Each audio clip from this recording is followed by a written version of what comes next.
സ്ക്വാഡ്സിൽ എടുക്കുന്ന വെയിറ്റിനെക്കാട്ടിയും കൂടുതൽ വെയിറ്റിൽ നിങ്ങൾ ലെഗ് പ്രസ് ചെയ്യാറുണ്ടായിരിക്കും. അപ്പോൾ പലരും വിചാരിക്കും അവരുടെ ലെഗ് കൂടുതൽ സ്ട്രോങ് ആണെന്നും പെട്ടെന്ന് ലെഗ് മസിൽസ് ബിൽഡ് ചെയ്യാൻ പറ്റുമെന്നും. പിന്നെ ഈ ഒരു കാരണത്താൽ പലരും സ്ക്വാഡ്സ് എന്നൊരു എക്സസൈസും അവോയ്ഡ് ചെയ്യാറുണ്ട്.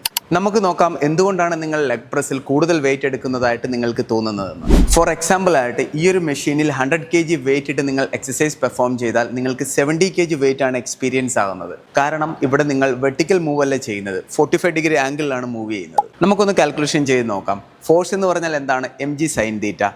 mg എന്താണ്? നമ്മൾ അപ്ലൈ ചെയ്ത വെയിറ്റ്, അതായത് 100 kg.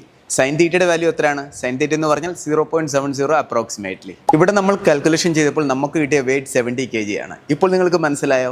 ലെഗ് പ്രസ് എന്നൊരു മെഷീനിൽ 100 kg വെയിറ്റ് ഇട്ട് നിങ്ങൾ എക്സസൈസ് പെർഫോം ചെയ്യുകയാണെന്നുണ്ടെങ്കിൽ നിങ്ങൾക്ക് അവിടെ എക്സ്പീരിയൻസ് ആകുന്നത് 70 kg ആണ്. അപ്പോൾ നിങ്ങളും ഇതേ രീതിയിൽ കാൽക്കുലേഷൻ ചെയ്തിട്ട് ലെഗ് പ്രസ് എന്നൊരു എക്സസൈസ് നിങ്ങളുടെ സ്ട്രെങ്ത് ചെയ്യുക. ഈ വീഡിയോ സേവ് ചെയ്യുക, നിങ്ങളുടെ ജിം പാർട്ണറിനോട് ഷെയർ ചെയ്യുക. Thank you so much. ജയ് ഹിന്ദ്.